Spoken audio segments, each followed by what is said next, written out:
Rows of images are on your screen. They're changing their places, and you can combine several images into one layout effect.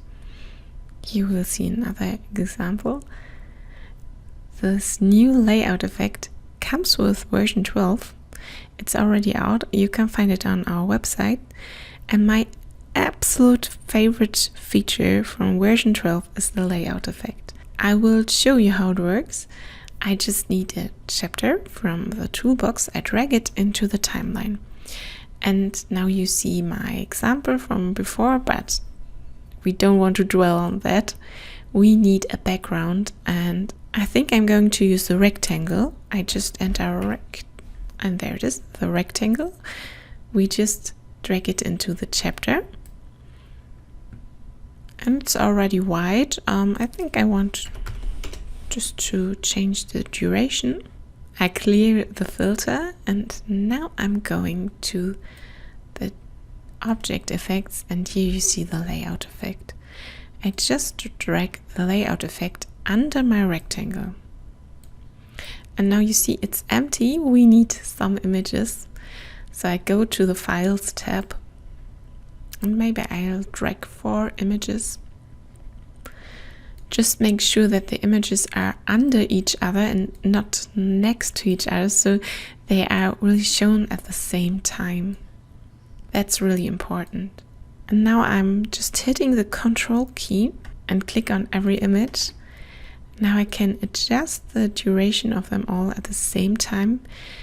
And I'm going to the object settings and choose another fade in. Oh, I choose none. And I just click on the frame of the layout effect and the timeline. And now we have so many options. The first layout is the grid layout, which already looks nice, but you can change it around to horizontal split. You can even change the splitting ratio. Or you could choose the vertical split, like so. And you could even go to the random spread, like so.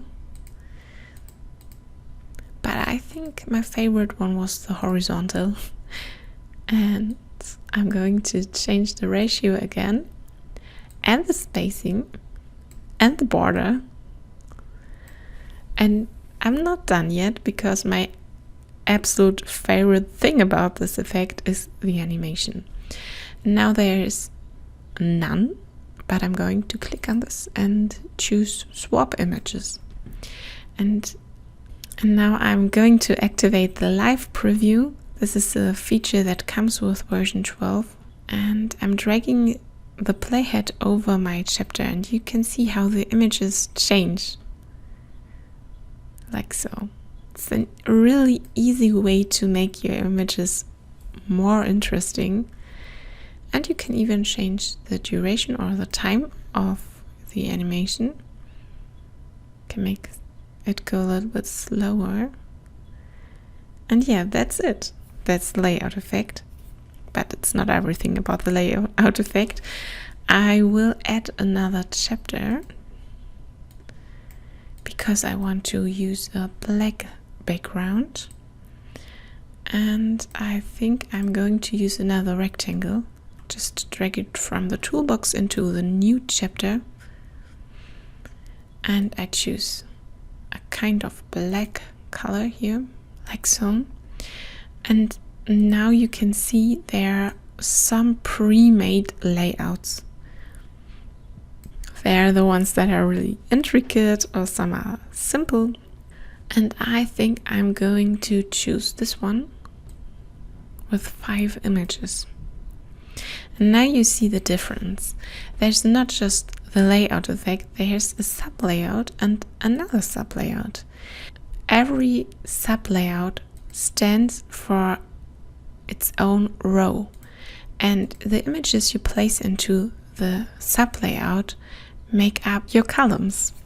So you can create really intricate layouts with lots of images. And here you can see some placeholder images. You can easily change the placeholders into your own images. Just go to the object settings and hit the file icon here. And now you're going to select your own images. And it already looks so nice, but I'm going to add an animation. I'm clicking on the layout, on the frame of the layout effect here in the timeline, and maybe I choose swap images backwards like this. And now let's look at the preview. You see how the images are swapping? It's so nice, I love it. And I hope this video inspires you to use the layout effect too. If you don't have version 12 yet, just go to our website. You can use the free trial for 30 days. This is nearly a whole month. And there's not just the layout effect, but many more new things. Leave me a thumbs up if this video was helpful for you. Stay well. Bye.